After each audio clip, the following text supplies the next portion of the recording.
প্ৰথমটো খবৰৰ সৈতে ষ্টুডিঅ'ৰ মজিয়াত মই সুদীপ্ত প্ৰতিম ভূঞা নিশাটোৰ ভিতৰতে ৰাইজৰ দলত বৃহৎ যোগদান কাৰ্যসূচী অনুষ্ঠিত হোৱা পৰিলক্ষিত হৈছে কংগ্ৰেছ AIDF এৰি ৰাইজৰ দলত এইবাৰ শ লোকে যোগদান কৰা পৰিলক্ষিত হৈছে আজমল বদৰুদ্দিনক প্ৰত্যাহ্বান জনাই ৰাইজৰ দলত বৃহৎ যোগদান কাৰ্যসূচী অনুষ্ঠিত হৈছে ধুবুৰীত ৰাইজৰ দলৰ বৃহৎ উত্থান ধুবুৰীত ৰকিবুল আজমলক প্ৰত্যাহ্বান জনাই ৰাইজৰ দলত বৃহৎ যোগদান কাৰ্যসূচী অনুষ্ঠিত হৈছে একেদিনাই কংগ্ৰেছ AIDF এৰি ৰাইজৰ দললৈ 5 শতাধিক লোক নিশা ৰাইজৰ দলত যোগদানৰ বাবে ওলাই আহিল শতাধিক সদস্য ধুবুৰীত AIDFৰ প্ৰতি মোহভংগ হৈছে শ সদস্যৰ আৰু AIDF এৰি ৰাইজৰ দলত এইবাৰ বৃহৎ যোগদান ৰকিবুল হুছেইনক প্ৰত্যাহ্বান জনাই ৰাইজৰ দলত বৃহৎ যোগদান কাৰ্যসূচী অখিল গগৈৰ নীতি আদৰ্শৰ প্ৰতি আকৃষ্ট হৈ শ লোকে যোগ দিছে ৰাইজৰ দলত মুখ্যমন্ত্ৰীক সমালোচনা কৰি ৰাইজৰ দলৰ এই বৃহৎ যোগদান কাৰ্যসূচী গৌৰীপুৰ সমষ্টিৰ সগুনমাৰী গাঁও পঞ্চায়তত এই যোগদান কাৰ্যসূচী অনুষ্ঠিত হৈছে আজমলৰ পাছত ৰকিবুলৰ ভেটি খহাবলৈ তৎপৰ হৈছে ৰাইজৰ দল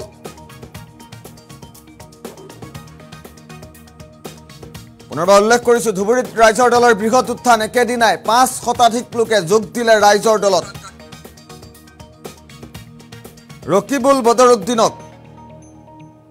ৰকিবুল হুছেইন বদৰুদ্দিন আজমলক প্ৰত্যাহ্বান জনাই ৰাইজৰ দলত বৃহৎ যোগদান কাৰ্যসূচী দৃশ্যাংশ আহি পৰিছে পোনে দৃশ্যাংশ দেখুৱাৰ চেষ্টা কৰিম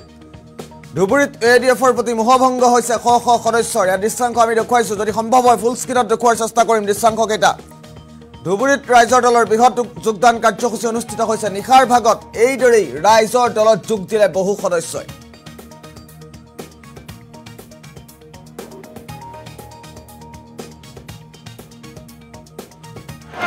যিসকল আই মাতৃয়ে ভাবিছে যে আমি ৰাইজৰ দলত যোগদান কৰিম সেইসকল আই মাতৃক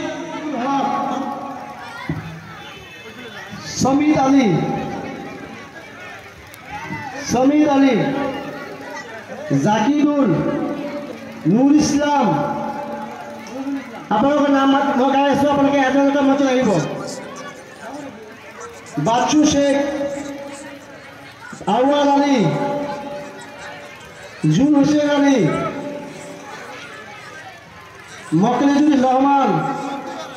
আব্দুল মজিদ ৰবিউল হক মনোয়াৰ হুসেন আতোয়াৰ আলী আৰু এজন ৰফিকুল আছে আজি ধুবুৰীত AIDFৰ প্ৰতি মোহভংগ হৈছে শ সদস্যৰ আৰু ৰাইজৰ দলত এইদৰে বৃহৎ যোগদান কাৰ্যসূচী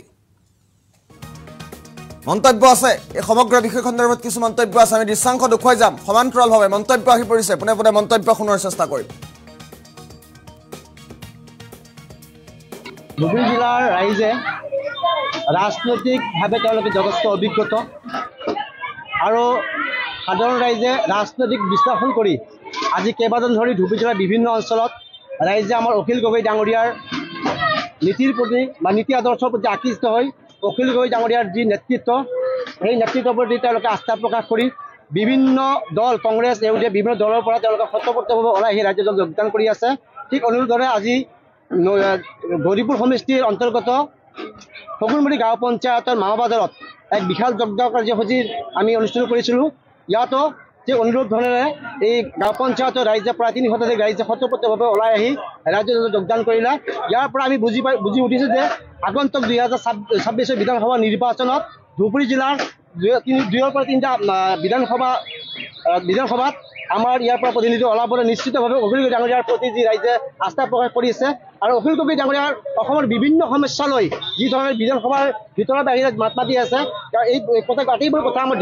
জিলাবাসী ৰাইজে গম পাইছে অকল মুখ্যমন্ত্ৰী ডাঙৰীয়াই ধুবুৰী আৰু বৰপেটাক বাংলাদেশৰ ক্ষুদ্ৰ বাংলাদেশ বুলি কৈছিল অতি দুখৰে পৰিতাপৰ বিষয় ধুবুৰী জিলাৰ পৰা মই প্ৰথমে নাম ল'ম এই বচিক কাছুৰী ডাঙৰীয়াই লগতে আছে আমাৰ ব্লেচিপাৰা পূব সমিতিৰ বিধায়ক শামছুল হুদা ডাঙৰীয়াই গৌৰীপুৰ সমষ্টিৰ বিধায়ক নিজামুৰ ৰহমান ডাঙৰীয়া ধুবুৰী বিধায়ক আমাৰ নজৰুল ইছলাম ডাঙৰীয়া আমাৰ বীৰ সিং জৌৰা বৰ্তমান বীৰ সিং বিধানসভা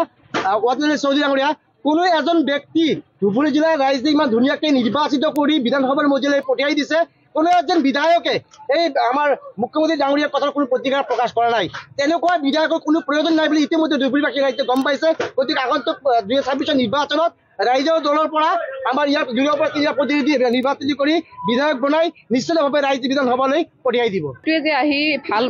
ভাল এটা কি পাইছোঁ, দেখা পাইছোঁ যে নহয় মানুহবিলাকে সঁচাকৈ সলনি হৈছে। আগত যি ভাৱধাৰা আছিলে, আগতে যিটো ৰাষ্ট্ৰীয় দলক বিশ্বাস কৰিছিলে, এতিয়া সেইটো নাই, এইটো টোটেলি সলনি হৈ গ'ল। আজি যিটো যোগদান কাৰ্যসূচী হ'ল সঁচাকৈ আদৰণীয়, প্ৰশংসনীয় আৰু অনাগত দিনত আমাৰ সাংগঠনিক ভেটি মজবুত হ'বৰ কাৰণে আৰু পৰিৱৰ্তন আনিবৰ কাৰণে আজি যিখিনি কৰা হ'ল আকৌ বেছি আশা কৰিছোঁ।